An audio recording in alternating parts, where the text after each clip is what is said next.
Hi guys, what we're gonna do today is go over the basics 101 of pigeon hunting.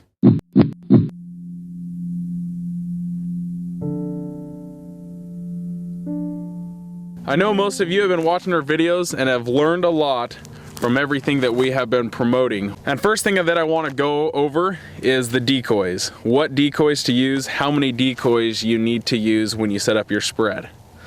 What we have behind us here is we have the Soar No More rock full bodies, and we have the white posses mixed in with them to give them more of that coloration.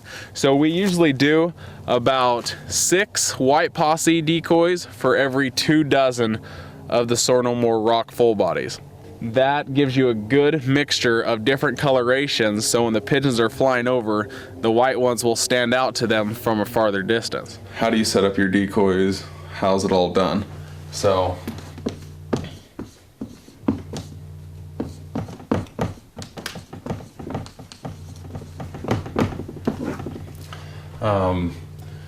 let's say this is one big wheat field.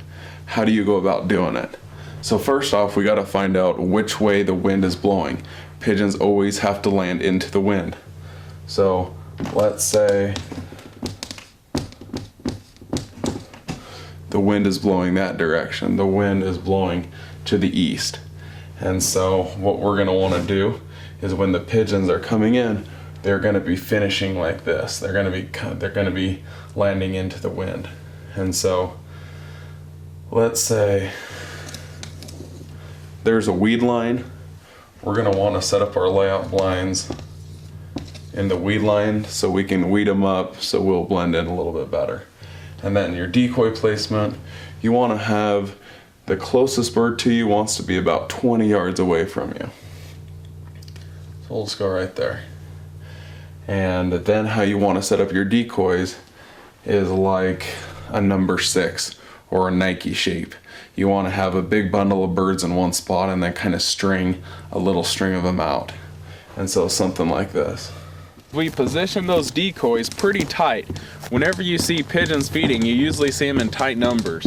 But as you see over here, there's an opening to where we purposely left that open because the wind is coming from the south and it's blowing this direction right here. So that's the pattern that you want to see with your pigeons.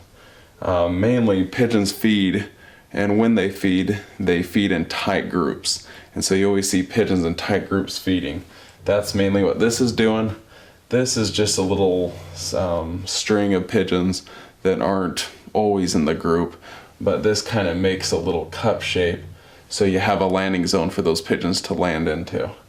And you always want to place your motion decoys, your mojo teal, your mojo mallard, your mojo dove, whatever it may be, always in the landing zone, always where you want the birds to finish. So we always set 2 to 3 mojos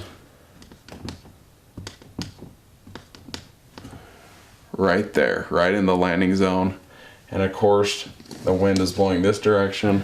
And always put this decoy exactly where you want your birds to land. Put it right in that landing zone that you have created for the pigeons, and with the wind positioning in mind also. So when the pigeons come out, when I say they have to land into the wind, let's say they're coming from this direction. When they come in, they'll have to circle around to come in. They will not land the other way. And if pigeons are coming this way, they'll come right in and they'll want to land with your motion decoys every time. They're coming in low, they're right lined up below cattle.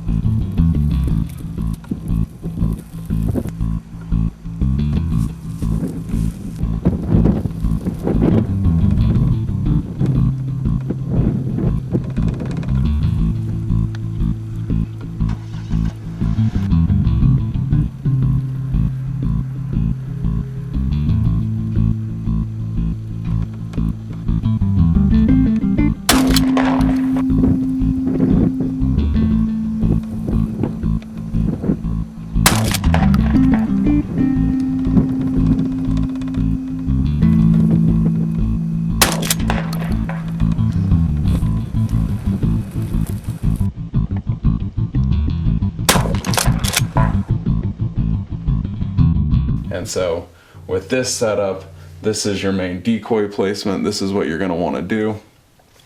We usually use 2 to 3 motion decoys. The Mojo Teals is what we use. And then decoy wise, we usually use around 7 to 8 dozen of the Soar No More decoys. Just depending on what we're doing. Sometimes we'll run 12 dozen if we're running traffic. But this is the main decoy placement that you want to definitely keep in mind when you're setting up your decoys.